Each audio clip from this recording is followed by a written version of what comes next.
Welcome back to my YouTube channel study runner. 4 जनवरी के current affairs के question है जो कि फुल पत्ती वाली क्लास का ये रिवीजन है। पहला क्वेश्चन है, वर्ष 2024 में ब्रिक्स सम्मेलन की किसकी अध्यक्षता में आयोजित होगा? तो ये जो ब्रिक्स सम्मेलन है 2024 में ये अध्यक्षता करेगा रूस।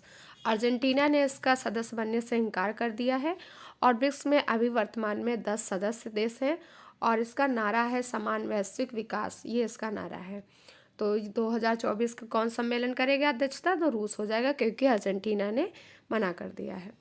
ब्रिक्स की संकल्पना जिम ओ'नील ने दी थी और पहला सम्मेलन हुआ था योगिनबर्ग रूस में, 2010 में जोहान्सबर्ग साउथ अफ्रीका में हुआ, 2023 में साउथ अफ्रीका में और इसमें नए 6 सदस्य शामिल हुए। G20 की अध्यक्षता है इस बार ब्राज़ील ने की है।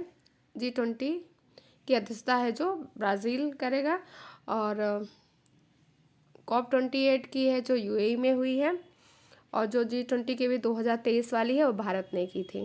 24 वाली है ब्राज़ील करेगा। कॉमनवेल्थ गेम्स 2026 वाले हैं जो विक्टोरिया ऑस्ट्रेलिया में होंगे और 2024 वाले हैं जो पेरिस में हुए थे और 2028 वाले लॉस एंजल्स में होंगे USA में।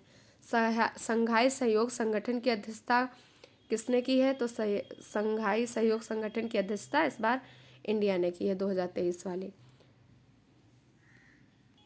नेक्स्ट क्वेश्चन है, चीन के शोधार्थी जहाज पर किसने प्रतिबंध लगाया है? तो इसका आंसर हो जाएगा श्रीलंका ने लगाया है इस पर प्रतिबंध। चीन का जहाज है, रिसर्च करने के लिए था। चीन का रिसर्च जहाज है जिसका नाम है जियोंग ओंग, 5 जनवरी को है जो पहुंचने वाला है श्रीलंका। श्रीलंका ने 1 साल तक चीन के शोध जहाज पर अनुमति नहीं देगा, ये उसने बोला है। मित्र शक्ति किसके मध्य होता है? तो भारत और श्रीलंका के मध्य होता है और सीलेक्स भी है जो भारत और श्रीलंका के मध्य होता है। नेक्स्ट है, चीन की बेल्ट एंड रोड इनिशिएटिव परियोजना से अलग कौन हुआ है? तो इटली और फिलीपींस है जो इससे अलग हो गया है। एशिया कप का विजेता कौन है? भारत है। उप विजेता कौन है? तो श्रीलंका है।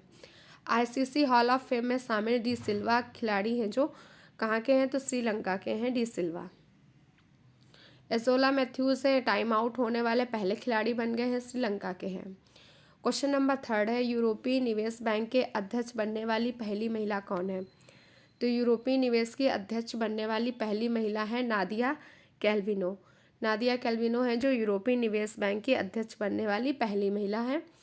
यूरोपीय निवेश की स्थापना है जो यूरोपीय निवेश बैंक है, इसकी स्थापना 1958 का जो रोम की संधि हुई थी उससे हुई थी। इसका हेडक्वार्टर है जो ब्रुसेल्स के लग्जमबर्ग में स्थित है। नेक्स्ट है, न्यू डेवलपमेंट के नए अध्यक्ष कौन है? डिल्मा रोसेफ है। विश्व बैंक के हेड कौन है? अजय बंगा है। ऑस्ट्रेलिया की केंद्रीय बैंक की पहली महिला अध्यक्ष मिशेल बुलाक है। UN महासभा की 78वीं सत्र के अध्यक्ष कौन है? तो डेनिस फ्रांसिस है। क्वेश्चन नंबर 4 है, MS स्वामीनाथन पुरस्कार से किसे सम्मानित किया गया है? तो MS स्वामीनाथन पुरस्कार से सम्मानित किया गया है प्रोफेसर BR कंबोज को। चौधरी चरण सिंह कृषि विश्वविद्यालय के ये कुलपति हैं जो कि यह यूनिवर्सिटी है जो हरियाणा की है। हरित क्रांति शब्द के प्रतिवादक कौन है? तो विलियम गॉड है। शब्द के प्रतिवादक विलियम गॉड हो जाएंगे। हरित क्रांति में किस गेहूं की किस्म का प्रयोग किया गया था? तो गेहूं की किस्म का नाम है लार्मो रोजा। हरित क्रांति में इसका प्रयोग किया गया था। नॉर्मन बोरलॉग अवार्ड किससे दिया गया? स्वाति नायक को दिया गया है, उड़ीसा की रहने वाली हैं। बुकर पुरस्कार 2023 किसे दिया गया है? पॉल लिच को दिया गया है। क्वेश्चन नंबर 5 है, भारतीय राष्ट्रीय सहकारी डेयरी महासंघ के मुख्यालय की आधारशिला कहाँ रखी गई है? तो गुजरात के आनंद में रखी गई है भारतीय राष्ट्रीय सहकारी डेयरी महासंघ की मुख्यालय की आधारशिला। ये है जो महासंघ की स्थापना है जो 1970 में नई दिल्ली में की गई थी। केंद्रीय तंबाकू अनुसंधान केंद्र ये कहाँ पे है? राजमुंद्री आंध्र प्रदेश में है। राष्ट्रीय चावल अनुसंधान केंद्र कटक उड़ीसा में है।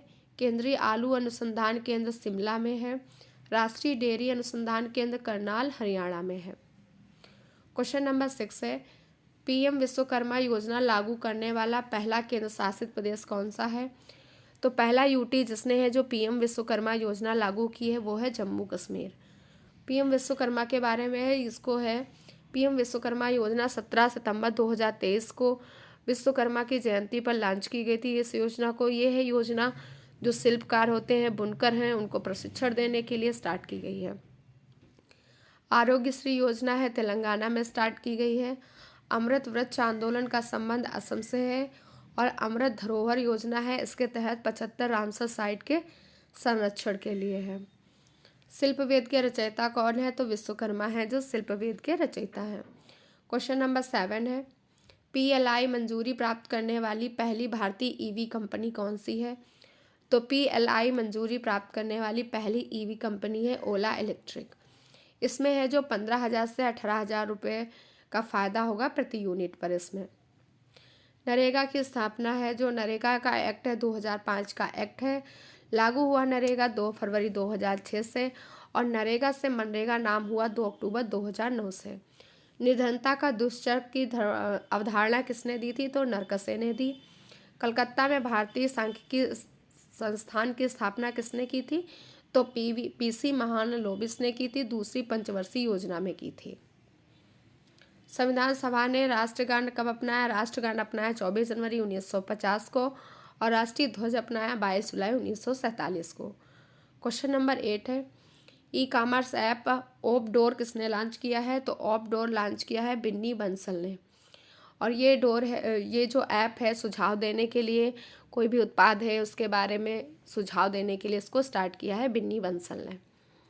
भारतीय संविधान के किस भाग में नगर पालिकाओं के बारे में बताया गया है? तो भाग 9A में बताया गया है। और पंचायत पूछता है तो भाग 9 में बताया गया है। इल्बर्ट बिल संबंधित है रिपन से। गरम दल और नरम दल समझौता हुआ था 1916 में लखनऊ अधिवेशन में। रॉलेट एक्ट 1919 का है, चम्सफोर्ड के समय का है। क्वेश्चन नंबर 9 है, स्थानीय निकाय संस्थानों की सेवाओं तक डिजिटल पहुंच के स्मार्ट परियोजना को किसने लॉन्च किया है? तो परियोजना का नाम है के स्मार्ट। इसको लॉन्च किया है केरल के CM है पिनरई विजयन ने। क्यों किया गया है? तो स्थानीय निकाय संस्थानों की सेवाओं तक डिजिटल पहुंच के लिए इसको स्टार्ट किया गया है। क्वेश्चन नंबर 10 है, अंटार्कटिक में सबसे तेज 16 स्कीइंग का रिकॉर्ड किसने बनाया है? तो ये 16 स्कीइंग का रिकॉर्ड बनाया है हरप्रीत चंडी ने। आर्कटिक में सबसे तेज 16 स्कीइंग का रिकॉर्ड बनाया है, भारतीय मूल की हैं ये। गीतिका कौल हैं जो सियाचिन में महिला मेडिकल ऑफिसर हैं ये। वीरा दानी है जो ITTF की पहली महिला अधिकारी है। अक्षरा कृष्णमूर्ति मंगल पर रोवर की कमान संभालने वाली महिला है। प्रेरणा देवस्थली हैं जो युद्धपोत की कमान संभालने वाली, युद्धपोत का नाम है INS त्रिकंद। तो ये थे आज के करंट अफेयर्स के क्वेश्चन और ये हैं कल की क्लास की करंट रिवीजन। सैन्य अंतरिक्ष यान X-37B किसने लॉन्च किया? तो स्पेस एक्स कंपनी ने लॉन्च किया।